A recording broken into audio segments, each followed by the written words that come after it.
സാധുസഹായ സമിതി നടത്തുന്ന പ്രവർത്തനങ്ങൾ മാതൃകാപരമാണെന്ന് മന്ത്രി ഷിബു ബേബി ജോൺ. തേവലക്കര ചാലിയത്ത് മുസ്ലിം ജമാഅത്ത് സാധുസഹായ സമിതിയുടെ പാലിയേറ്റീവ് കെയർ സെന്റർ ഉദ്ഘാടനം ചെയ്യുകയായിരുന്നു മന്ത്രി. സാന്ത്വന സഹായം പദ്ധതിക്കും തുടക്കമായി. സാധുസഹായ സമിതി നടത്തുന്ന സാമൂഹ്യ സേവന പ്രവർത്തനങ്ങൾ മാതൃകാപരമാണെന്ന് മന്ത്രി ഷിബു ബേബി ജോൺ പറഞ്ഞു. സമൂഹത്തിലെ അശരണർക്കും രോഗികൾക്കും കൈത്താങ്ങാകുന്ന ഇത്തരം പ്രവർത്തനങ്ങൾ കൂടുതൽ ശക്തമായി മുന്നോട്ട് കൊണ്ടുപോകണമെന്നും മന്ത്രി ചൂണ്ടിക്കാട്ടി. തേവലക്കര ചാലിയത്ത് മുസ്ലിം ജമാഅത്ത് സാധുസഹായ സമിതിയുടെ നേതൃത്വത്തിൽ ആരംഭിച്ച പാലിയേറ്റീവ് കെയർ സെന്ററിന്റെ ഉദ്ഘാടനം നിർവഹിക്കുകയായിരുന്നു മന്ത്രി. പരമാവധി ആശ്വാസം എത്തിക്കുന്ന ഈ പ്രക്രിയയുമായി നമുക്ക് എല്ലാവർക്കും ചേർന്ന് മുന്നോട്ട് പോകാം.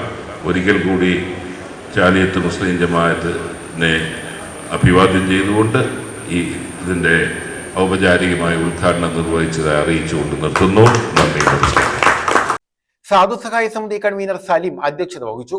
സെക്രട്ടറി തസ്ലീം വലിയവിളയിൽ സ്വാഗതം പറഞ്ഞു. ബ്ലോക്ക് പഞ്ചായത്ത് അംഗം അഡ്വക്കേറ്റ് റിയാസ് ഖാൻ മുഖ്യപ്രഭാഷണം നടത്തി.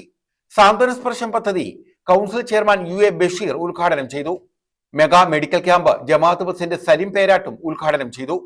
പഞ്ചായത്ത് അംഗം ബിന്ധ്യ ജയൻ, മദ്രസ and school committee convener M Nasaruddin, council secretary Ibrahim Kutty Pallikkal, ജമാഅത്ത് സെക്രട്ടറി റഹീം പുതിയവീട്, ഷഫീഖ് കോട്ടൂർ, സാജിദ് സലീം പുത്തൻപുരയിൽ, ബഷീർ മാവിളയിൽ, സഫറുള്ള, ഷൈജു കടകംപള്ളിൽ എന്നിവർ പങ്കെടുത്തു.